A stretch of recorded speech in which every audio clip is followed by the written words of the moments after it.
शुरुआत पर करी है। हमने नारा पर दिया है कि जयेश मिशन युवा नेतृत्व।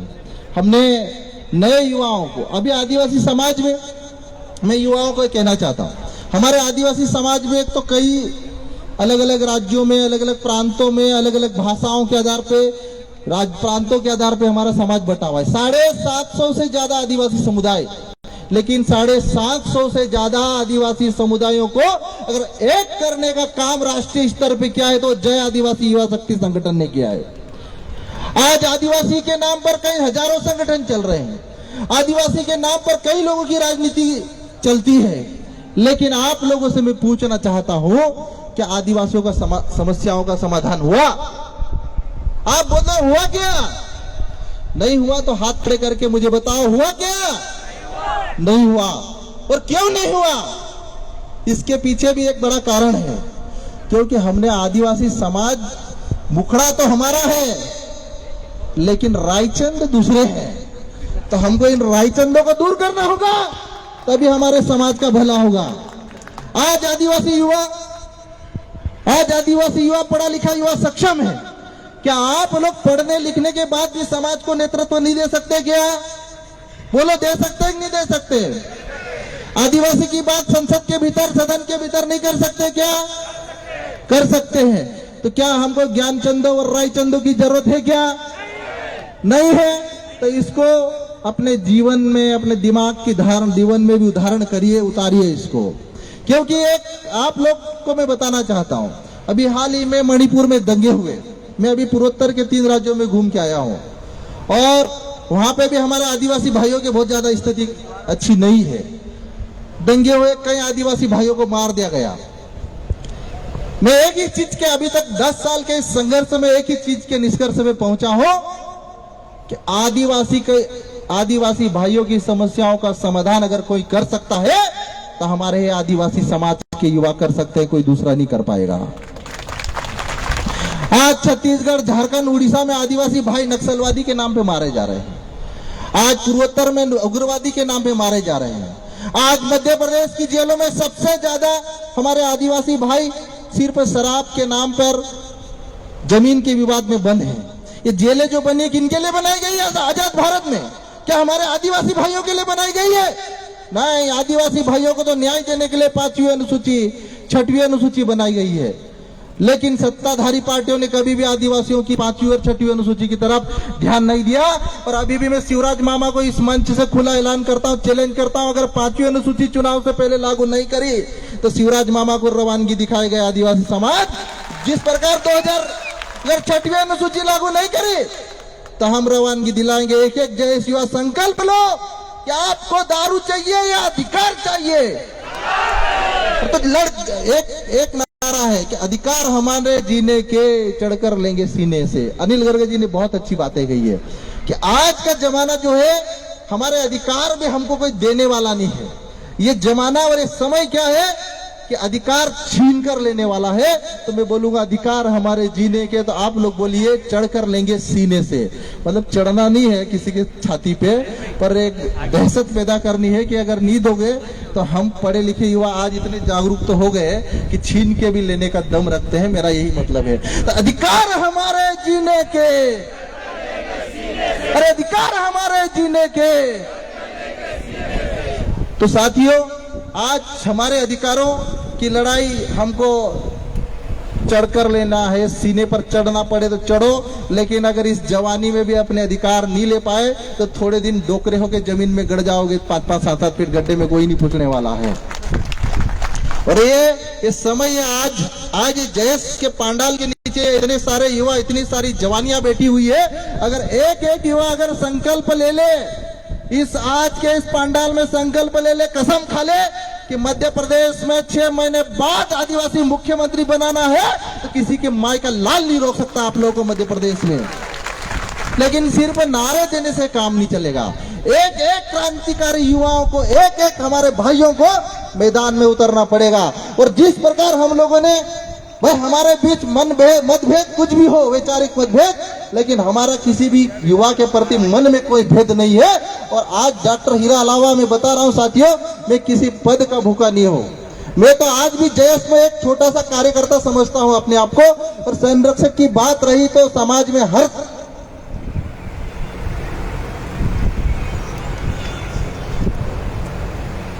समाज में पैदा हुआ हर बेटा या बेटी अपने समाज के प्रति, अपने प्रदेश के प्रति, अपने देश के प्रति, अपने राष्ट्र के प्रति संरक्षक है। क्योंकि इस देश को सही दिशा दशा देने की जिम्मेदारी किसकी है? युवाओं की। इस समाज का भला करने की जिम्मेदारी किसकी है? युवाओं की है। आज ये बात अलग है कि हमारा आदिवासी समाज आज भी गरीबी के दलदल से उबर नहीं पाया है। हमारी आदिवासी बेटियां गुजरात महाराष्ट्र में 2 वक्त की रोटी के लिए संघर्ष करके पलायन करके जा रही है। उनकी रक्षा करने की जिम्मेदारी किनकी है? ये आप सभी युवाओं की है। और इस जवानी में इतना नहीं कर सकते उनके लिए तो चुल्लू भर पानी में डूब के मर जाना मेरे साथियों। इसलिए 2023 का विधानसभा चुनाव ये युवाओं के नाम रहेगा, युवा शक्ति के नाम रहेगा। और मैं पहले ही बोल चुका हूं कि मध्य प्रदेश का आदिवासी समाज मेरे साथ देगा तो 2023 के 6 महीने के बाद हम कई आदिवासी युवाओं को विधानसभा के भीतर में एंट्री करके दिखाऊंगा। ये मेरा वादा है मेरे भाइयों। क्योंकि देखिए, आप सड़क पर संघर्ष करोगे तो नक्सलवादी घोषित करके मार दे जाओगे। आपके ऊपर कई फर्जी धाराएं लगा के आपको जेल में बंद कर दी जाएगा। कभी न्याय नहीं मिलने वाला है। कब तक लड़ोगे? एक वकीलों की महंगे वकीलों की फीस 10, 15, 40, 50 लाख है। यहाँ तो कल रोटी मिलेगी कि नहीं मिलेगी उसकी सोचना पड़ती है कि 40 लाख 50 लाख महंगे वकील करके कहां से लाओगे? हमारा समाज जो अभी तक जागरूक नहीं था, ये पार्टियां आती है चुनाव के टाइम पे, हमको वोट दे दो, हमको वोट दे दो। अरे क्यों दे दे तुमको? तुम हमारी कौन सी बात कर रहे हो? तुम हमारा कौन सा काम कर रहे हो? कल भी हमारे समाज की बेटियां दाढ़ की मजदूरी कर रही है, बेटे मजदूरी कर रहे हैं। अभी 20-20 साल से नौकरियां नहीं निकली। कई ऐसे युवा बेटे बेरोजगार, इनकी ओवर एज हो गई है, न PSC दे पा रहे, न दूसरी परीक्षा दे पा रहे। संघर्ष करने जाते हैं भोपाल में तो शिवराज मामा लाठियां चलवाता है। आप लोग बताइए, क्या बदलाव होना चाहिए कि नहीं होना चाहिए? और समाज में जब तक युवा राजनीति में नहीं आएगा, जब तक योग्य लोग राजनीति में नहीं आएंगे, तब तक आप लोगों के ऊपर मूर्ख लोग शासन करते रहेंगे। ये मैं नहीं बोल रहा हूं, ये सिकंदर के महान गुरु अरस्तु ने ये बात कही थी हजारों साल पहले। और साथियों, आप लोगों से मैं ये भी कहना चाहता हूं कि आज आदिवासी समाज एकजुट हो रहा है। हमको कई लोग अलग अलग जातियों में बांटने की कोशिश करते हैं कि ये भील भिलाला पटले अलग अलग संगठन। अरे सारे संगठन बन जाओ, हजारों संगठन बना लो, लेकिन जहां पर समाज की बात आती है, आदिवासियों की बात आती है, आप लोग एक मंच पर आ जाओ। और जहां पर जयस मिशन युवा नेतृत्व की बात आती है, खुल के मैदान में आ जाओ। आप लोगों को बोलने वाला बोलेगा, आप करके दिखा दो। डॉक्टर हीरा अलावत जब चुनाव लड़ा तो प्रेस कॉन्फ्रेंस की गई, लेकिन विधानसभा में जब दाढ़ लगाई तो पूरे वही प्रेस कॉन्फ्रेंस करने वाले मेरे दोस्त बन गए दोबारा। ये दोस्ती और दुश्मनी कुछ भी नहीं होती है, सब ये अस्थायी चीजें हैं। थोड़ी बहुत नाराजगी होती है। हमारे संगठन से कई लोग नाराज चल रहे थे। मैंने कहा भाई तुम लोग तो सब मेरे बड़े भाई हो, मैं तो अभी भी राजनीति सीख रहा हूँ। 10-15 साल मेडिकल की पढ़ाई करते करते मेरे को तो राजनीति का ABCD भी ज्ञान नहीं था। और अब मुझे लगा कि राजनीति में भाई कोई किस बुरा नहीं होता है, कोई पराया नहीं होता है, सभी अपने होते हैं। क्योंकि समय सबका आता है। अब वो आप लोग और अच्छे से आगे डायलॉग जानते हो तो समय सबका है, प्रकृति ने सबको शक्ति दी है, हर किसी के पास समय आएगा। और ये बात सत्य है कि अगर आप लोग अनुशासन में रहे, आप लोग एकजुट रहे, तो 6 महीने बाद कौन विधायक बन जाएगा इस पंडाल में बैठा हुआ, कौन मंत्री बन जाएगा, इसकी गारंटी नहीं है। लेकिन मैं गारंटी ले रहा हूं 100% मंत्री विधायक बन जाओगे, आप लोग की चमक जाएगी किस्मत। लेकिन दूसरे और तीसरे रायचंद के चक्कर में अगर डूबे तो मैंने तो बोला तुम तो डूबोगे। हाँ, वो डायलॉग है ना कि हम तो डूबेंगे सनम, तुमको भी ले डूबेंगे वाला कार्यक्रम चल रहा है। तो अपने को देखो भाई, अभी सक्षम है हम लोग कि हमको सुनो सब की, लेकिन करो मन की। क्योंकि आज इतना बुद्धिजीवी समाज होने के बावजूद भी अगर हम निर्णय नहीं कर सकते हैं तो फिर हमारे लिए दुख की बात है। और पढ़ा लिखा बुद्धिजीवी आपस में मैं युवाओं से कहना चाहता हूं, देखिए सोशल मीडिया का इस्तेमाल जिस प्रकार जयस संगठन ने किया है, आज RSS जैसे संगठन से भी जयस ने ताकतवर तरीके से सोशल मीडिया का इस्तेमाल किया है। पूरे भारत के आदिवासियों को एकजुट करके दिखा दिया है सोशल मीडिया का इतिहास है। जब शुरुआती दौर में जब सोशल मीडिया से शुरू हुए, बड़वानी में फेसबुक पंचायत की शुरुआत करी हमने 16 मई 2013 को, तो साथियों उस समय हमारे पास अलग अलग राज्यों से पहली बार जो सोशल मीडिया पे जुड़े थे फेस टू फेस हुए थे, और ये कारवा बढ़ता गया। कारवा आज इस कदर बढ़ा कि आज मध्य प्रदेश में जहां कल तक बीजेपी या कांग्रेस जैसी पार्टियों में जब तक 15-15 साल तक इनके आगे पीछे चप्पल घिसाई नहीं करो तब तक आपको टिकट नहीं देते थे, कभी पूछते थे नहीं थे, लेकिन आजकल इनके सुर बदल गए हैं। हम विचार करेंगे नए युवाओं को टिकट देने के लिए। तो साथियों विचार हो रहा है कम से कम हमारे ऊपर, नहीं तो कोई पूछ रहा था क्या? अभी तक तो राजा का बेटा राजा बनेगा वही परंपरा चल रही थी, लेकिन जयस की एकता के कारण आपके लिए सोचने के लिए मजबूर है। और अगर ये एकता रही बनी रही तो हमारे समाज के ऐसे बेटे, आज मैं बता रहा हूं विधानसभा में, यह बात इसलिए कहता हूं कि विधानसभा में 47 विधायकों में से एकमात्र डॉक्टर हीरा अलावा मुझे नजर आता है जो आदिवासियों के लिए खुल के सदन के भीतर अपनी बात रखता है। और मुझे दुख तब होता है जब हमारे समाज से आदिवासी का आरक्षण लेके विधायक सांसद बने और विधानसभा और संसद के भीतर आपके प्रश्न भी दूसरे लगाते हैं, तो ऐसी विधायक ऐसा जनप्रतिनिधि वो आपका नहीं हो, पार्टी का गुलाम है, और ऐसे गुलामों को उखाड़ के फेंक दो इन अगले 6 महीने के भीतर। आपको इस समय बार बार नहीं आएगा, ये बात सत्य है। हमारे महेंद्र भाई ने, हमारे गौरव भाई ने और अभी सभी, आज ये प्रकृति भी मेहरबान है हमारे ऊपर। देखो कितना अच्छा सुहाना मौसम दिया इन्होंने। हमने भले कूलर लगाया लेकिन आज तो कूलर की भी जरूरत महसूस नहीं होने दे रही है। तो बात यही है कि हमारी एकता बनी रहे, हमारे विचारों में मतभेद हो, हम एक बार नहीं 10 बार बेटे, हम समाज के बेटे हैं। समाज की लड़ाई को समाज ही सुधार सकता है, आदिवासियों की समस्याओं का समाधान हमारे समाज ही कर सकता है। ये बात मैं सिर्फ मध्य प्रदेश के आदिवासियों को नहीं बोल रहा हूँ, ये बात पूरे भारत के आदिवासियों के लिए कह रहा हूँ कि अगर जिस दिन हमारा समाज एकजुट हो गया, हमारी समस्याओं का समाधान 100% हो जाएगा। आज ये जयेश मुट्ठी भर युवा पढ़े लिखे हुए जो सोशल मीडिया पे मुट्ठी भर है हम लोग, लेकिन आज एक अगर शब्द भी लिखते हैं तो पूरे प्रदेश की सरकार, पूरे देश की सरकार और इंटेलिजेंस हमारी एक एक शब्दों पर ध्यान रखती है कि डॉक्टर हीरा लावा ने क्या लिखा। ये इसीलिए ध्यान रखती है कि डॉक्टर हीरा लावा अकेला नहीं, इसके पीछे ये समाज खड़ा है, ये पूरे देश का आदिवासी युवा खड़ा है। और अगर एक हो गए तो हमको ये बात सत्य है कि एक हो गए तो हम लोगों को बहुत ज्यादा तो ये नहीं देंगे, लेकिन जो हमारे पास संसाधन है, आज भी आदिवासी क्षेत्रों में शेड्यूल्ड एरिया में खजाना पड़ा हुआ है सोने चांदी का। बड़े बड़े मिनरल, अभी राजस्थान में पता चला कि लिथियम जो एक जिसकी बैटरियां बनाती है उसका भारी भंडार मिला है।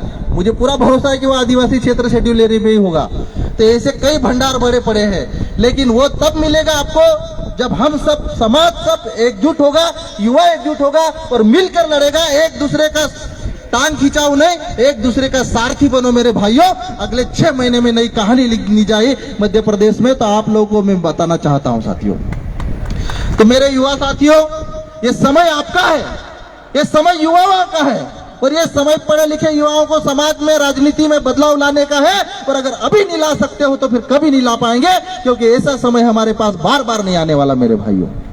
साथियों, मैं आप लोगों से मैं बार बार इस पूरी आपकी ये चर्चा को मैं फोकस में इसीलिए ले जा रहा हूं कि ये जो किसी प्रसिद्ध शायर ने कही है कि तू इधर उधर की बात मत कर, बस इतना बता कि काफिला कहां डूबा। तो मुद्दे की बात यह है कि चुनाव लड़ाओ विधानसभा का और 2023 में सदन के भीतर अपनी उपस्थिति दर्ज कराओ, तो आपकी बात सुनी जाएगी इस लोकतंत्र में। सड़क पर संघर्ष करते रहेंगे, हमारे पुरखे संघर्ष करे, हमारे लिए बिरसा मुंडा बलिदान हो गए, हमारे टंटे भील बलिदान हो गए, लेकिन आज भी तो हम लोग भीख मांगने के लिए हमारे मध्य प्रदेश छत्तीसगढ़ में आदिवासियों को इधर उधर भगाया जा रहा है, जंगलों से बेदखल किया जा रहा है। लेकिन इस जंगलों के मालिक कौन? आदिवासी। इस भारत के मालिक कौन? आदिवासी। लेकिन ये सत्ता नहीं जानती है, सत्ता को घमंड इतना है कि आदिवासी को आदिवासी नहीं मानती है। ऐसी सत्ताओं को उखाड़ के फेंक दो मेरे भाइयों, और अगर ये काम आप नहीं करे तो आपकी जवानी पानी हो गई है, बर्बाद हो गई समझ लो। और ये काम हम और आप मिलकर कर सकते हैं। मैं सभी युवाओं से आखिर में यही बात कहना चाहता हूं। अभी ऐसा नहीं कि मैं आखिरी वक्ता हूं, मैं इसलिए बोला कि हमारे मीडिया के बहुत सारे साथियों का अनुरोध था कि हम लोग को अन्य काम है, तो मैंने कहा आप लोग भी अन्य काम भी करिए, लेकिन कम से कम हम जो मूल रूप से समझाना चाह रहे हैं समाज को, युवाओं को और प्रदेश को और देश को और सत्ताधारी पार्टियों को कि वक्त है अभी भी, समझ जाओ हमारे आदिवासी भाइयों के लिए। वक्त है अभी भी जेल से हमारे भोले भाले आदिवासियों के मुकदमे खत्म कर इनको जेल से बाहर करो, नहीं तो ये आने वाले समय में हमारे युवा अगर पहुंच गए संसद के भीतर, सदन के भीतर चुनकर, तो फिर नियम और कानून भी बदल के रख देंगे। इतना दम रखते हैं मेरे भाई। ये कहां से? अच्छा,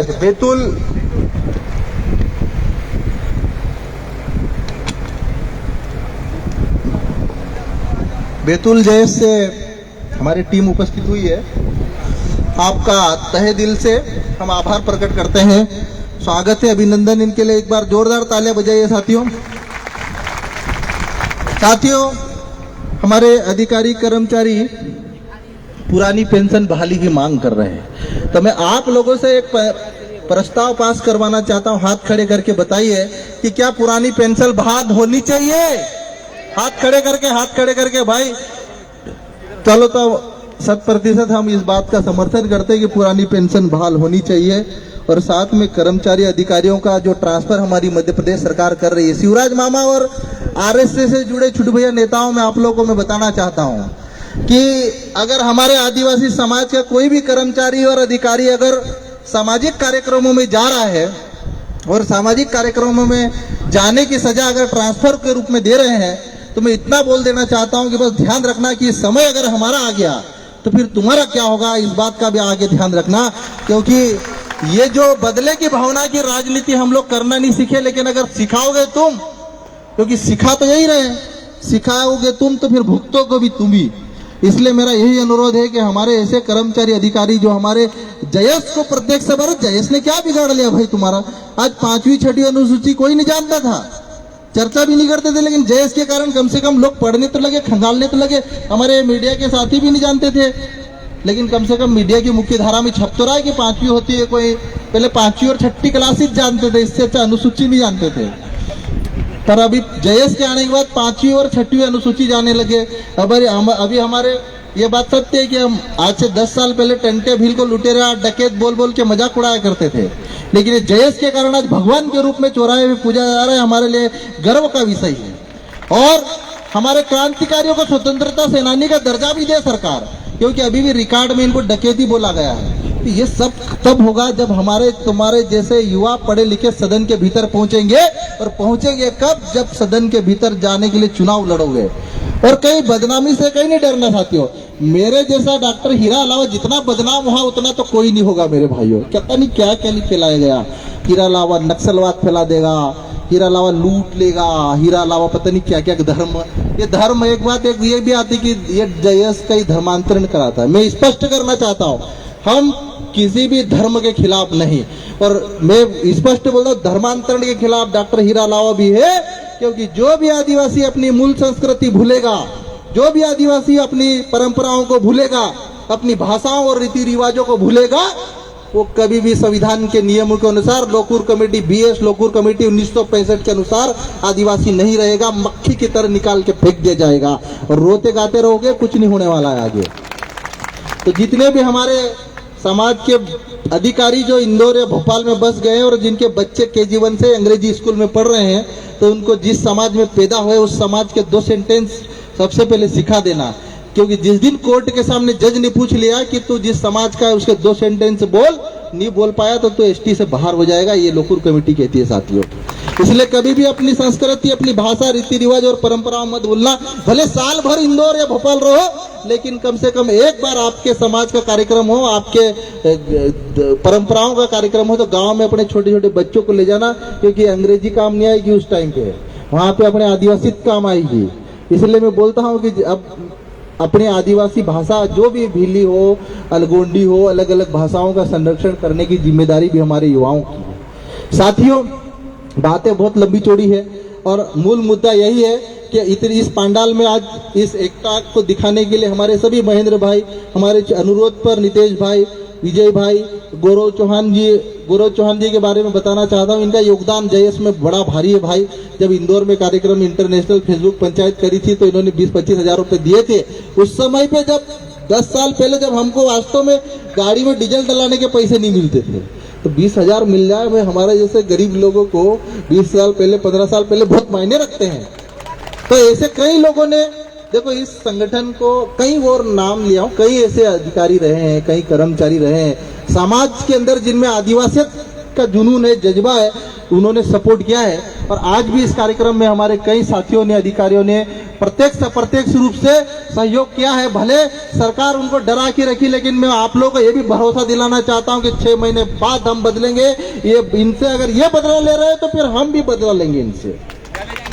तो मतलब अपने अपने लिमिट में सब रहो, कोई बात नहीं, आप अपनी लिमिट में रहो, हमारे लोगों को बेवजह परेशान न करे, क्योंकि हमारा समाज आदिवासी के खून में ही बदला लेना तो है भाई, है कि नहीं? ये बताओ, हम किसी को छेड़ते नहीं और जो छेड़ता है उसको छोड़ते नहीं, ये हमारे खून में ही है, ये हमारी परंपराओं में ही है।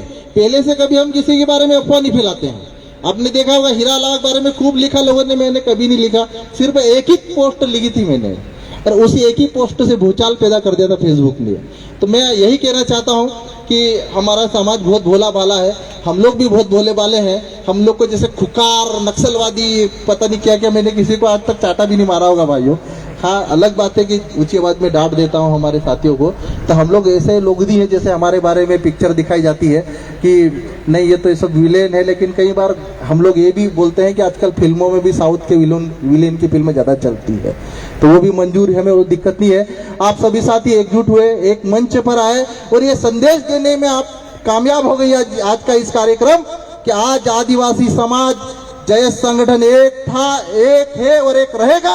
इस परंपरा को पूरा करने में पंडाल के नीचे हमारे समाज के आदिवासी भाई और गैर आदिवासी भाई भी बैठे। एक बात और मैं बोलना चाहता हूं साथियों, कि कुछ लोगों ने भ्रम फैलाया कि जयेश तो गैर आदिवासियों के खिलाफ है। साथियों, जयेश संगठन किसी भी गैर आदिवासी भाई के खिलाफ नहीं है। आज इस कार्यक्रम में हमारे बंजारा समाज, धनगर समाज, हमारे कुशवा समाज, हमारे जाट समाज के कई साथी प्रतिनिधि, हमारे मुस्लिम समाज के कई साथी आए हैं। तो हम किसी गैर आदिवासी समाज के खिलाफ नहीं है, लेकिन हम खिलाफ क्या है कि जो ऐसे रायचंद जो हम लेना ही नहीं चाहते और वो देना चाहते फ्री फोकट के, हम उनके खिलाफ है। तो बाकी हमारा किसी से कोई बैर नहीं है, कोई दुश्मन नहीं है, सब हमारे दोस्त है और हम कोई पद में भी कोई छोटे बड़े नहीं है। हमारे सभी भाई आज ये बड़े बड़े युवा साथी जो अलग अलग जिलों से आए हैं, और मैं साथियों में यही कहना चाहता हूँ कि ये जो 6 महीने हम सब के लिए एक बड़ा चैलेंज है। जो एकता हमने 10 साल तक लगाई बनाने में, और आज उसका परिणाम ये पंडाल भरा हुआ खचाखच इंदौर के RR गार्डन में। इस एकता को अगर 6 माह तक आपने बनाई रखी तो मैं दावे के साथ कहता हूं कि कम से कम 10 से ज्यादा विधायक जयेश के समर्थन में विधानसभा में पहुंचेंगे, और 2 कैबिनेट मंत्री और एक डिप्टी सीएम हमारा युवा रहेगा हमारे समाज के। ये आपको मैं बताना चाहता हूं, लेकिन इस एकता को बिखरने मत दो। अगर मुझसे कोई गिला हो, मुझसे कोई शिकवा हो तो मुझे व्यक्तिगत फोन लगाओ, मैं भी फोन लगाऊंगा। साथियों, मेरा कोई ईगो नहीं, मेरा कोई घमंड नहीं। भगवान ने इतना दिया कि मैंने मांगा नहीं, वो भी छप्पर फाड़ के दिया मेरे को। अरे डॉक्टर हीरा लाल एक छोटे से गांव में रहने वाला बंदा दिल्ली एम्स जैसे संस्थान में प्रोफेसर की पढ़ाई करके ट्रेनिंग देके आ गया है, तब और भगवान से क्या मांगो? जो मांगा वो बिना मांगे भगवान ने दिया। तो इसलिए मैं भी आप लोगों से, और मेरा यह है कि युवाओं को एक पहचान मिले, और नए युवाओं को यह भी कहना चाहता हूँ कि जो 20-20 साल से कुंडली मार के बैठे हुए ना, अगर आप लिख से हट के जाओगे तो कुंडली मार के बैठे हुए वो आपको कभी घुसने ही नहीं देंगे इस सिस्टम में। लेकिन अगर जयेश में रहे, जयेश के साथ मिल के रहे, तो कब आपका नंबर लग जाएगा विधानसभा में, लोकसभा में मंत्री बनने का मौका, ये इसका मैं बताना चाहता हूँ कि इसकी जिम्मेदारी है। तो साथियों, हम लोग एकजुट थे और एकजुट रहेंगे। इसके बाद हमारे कई प्रवक्ता अच्छी बातें कहेंगे। मैं चंद लाइनें के साथ, मैं बहुत ऐसे शेरो शायरिया तो कम करता हूं, लेकिन फिर भी कुछ 2-4 लाइनें बोल के अपनी बात, अंतिम पंक्ति बोल के अपनी बात खत्म करता हूं। दो लाइनें बोलूंगा कि डरो मत अंधियारों से अब भोर आने वाला है, डरो मत अंधियारों से अब भोर होने वाला है, सुना है अब गांव-गांव में आदिवासी राज आने वाला है। हमारे प्रसिद्ध कवि की चंद पंक्तियां भी मैं दोहराना चाहूंगा कि हो गई पीर पर्वत सी पिघलनी चाहिए, हो गई पीर पर्वत सी पिघलनी चाहिए, इस हिमालय से कोई गंगा निकलनी चाहिए। आज यह दीवार पर्दे की तरह हिलने लगी, आज यह दीवार पर्दे की तरह हिलने लगी है। हर गली, हर नगर, हर गली, हर नगर, हर गांव में हर हाथ लाश की तरह हाथ लहराते हुए नजर आना चाहिए। साथियों, सिर्फ अंतिम 4 लाइन और, सिर्फ हंगामा खड़ा करना मेरा मकसद नहीं है। ये हमारे सुनील स्टार जी हैं, हमारे ये सिर्फ नाम के स्टार नहीं है, ये वास्तव में स्टार है, क्योंकि इनकी चमक जितनी फेसबुक पे है इतनी चमक किसी की नहीं भाई। आज इनका जन्मदिन है, इनको ढेर सारी शुभकामनाएं जैस परिवार की ओर से, ढेर सारी बधाइयां। तो सिर्फ हंगामा खड़ा करना मेरा मकसद नहीं है। क्या सिर्फ हंगामा खड़ा करना मेरा मकसद नहीं, पूरी कोशिश है कि ये सूरत बदलनी चाहिए। सिर्फ हंगामा खड़ा करना मेरा मकसद नहीं, पूरी कोशिश है कि ये सूरत बदलनी चाहिए। मेरे सीने में न सही, मेरे सीने में न सही, तेरे सीने में ही सही हो कहीं भी, लेकिन ये आग जलनी चाहिए। तो ये बदलाव की आग सभी युवाओं के दिल में, दिमाग में जलनी चाहिए, और हम मिलकर अगर रहेंगे तो बदलाव लाएंगे, नए युवाओं को नेतृत्व देंगे। 2023 जयस मिशन युवा नेतृत्व का नारा साकार करेंगे। और खासकर हमारे समाज की आप सभी बेटे और बेटियों को मैं धन्यवाद देना चाहूंगा, खासकर बेटियों को। आदिवासी समाज का नेतृत्व करने वाली कोई महिलाएं नहीं, प्रदेश स्तर, राष्ट्रीय स्तर पर हमारी महामहिम द्रौपदी मुर्मू जी पहली बार आजाद भारत के इतिहास में प्रेसिडेंट बनी है। उनसे भी हम आशा और अपेक्षा रखते हैं कि प्रेसिडेंट के पद पे रहते हुए 5वीं और 6वीं अनुसूची लागू करेंगी। और साथ में आदिवासी समाज की बेटियां समाज का नेतृत्व देने के लिए आप विधानसभा पहुंचे, लोकसभा पहुंचे, आप मैदान में आइए। जय संगठन आपके साथ खड़ा रहेगा, आपको सुरक्षा और संरक्षण देगा, लेकिन आपको आगे आना पड़ेगा, क्योंकि समाज में बेटे तो बहुत सारे विधायक सांसद हैं। हमारे समाज में बेटियां बड़ी मुश्किल से बन पाती है, लेकिन जय संगठन ऐसा है कि आप लोगों के साथ में खड़ा, आप आगे आओ, विधानसभा में पहुंचो। मेरी शुभकामनाएं। जय आदिवासी, जय जोहार। आखिर में नारे के साथ मैं अपनी बात खत्म करूंगा। लड़ेंगे, अरे लड़ेंगे, एक तीर एक कमान, अरे एक तीर एक कमान, हमू अखा। एक नारा और मैं आप लोगों में बताया हूं, मैं कई जगह सभाओं में करता हूं कि हमारा भोला भाला आदिवासी भाई चुनाव के टाइम पे बहुत कंफ्यूज हो जाता है कि यार हमारा नेता कैसा। तो आप लोगों को बताना है कि जो जय आदिवासी कहता, तो कम से कम जो चुनाव में वोट मांगने आएगा तो पहचान जाओगे कि यार जय आदिवासी वाला है कि नहीं है, कि दूसरा है। ठीक है, जोर से बोलना, हमारा नेता कैसा हो, अरे हमारा नेता कैसा हो। तो ये नारा ऐसा, इस नारे में इतनी ताकत है कि जो आदिवासी नाम से परहेज करते हैं उनको चुनाव के चक्कर में मजबूरी में जय आदिवासी बोलना पड़ेगा। आप सभी को जय जोहार, जय आदिवासी। मेरे बाद अभी कई वक्ता है, भगना नहीं है। अभी 4 बजे 6 बजे तक कार्यक्रम चलेगा। अभी बहुत लोगों के दिमाग में नए नए आइडिया जो आपको विधानसभा पहुंचाएंगे। ऐसा नहीं कि डॉक्टर हीरालाल ने बहुत, मेरे सिवा और कई अच्छी बातें बोलने वाले हैं। हमारे समाज को सही दिशा देने वाले कई बुद्धिजीवी जिनके दिमाग, ये हमारा ब्रेन पता नहीं हजारों, पता नहीं कितना गीगाबाइट की मेमोरी स्टोर कर सकता है। तो उनके दिमागों में जो विचार छुपे हुए, तो भाई लोग अभी जल्दी आ जाना, पानी पी के, है ना, अभी पिक्चर अभी बाकी है, अभी ये सब ट्रेलर चल रहा है। जय जोहार, जय आदिवासी। Thank you.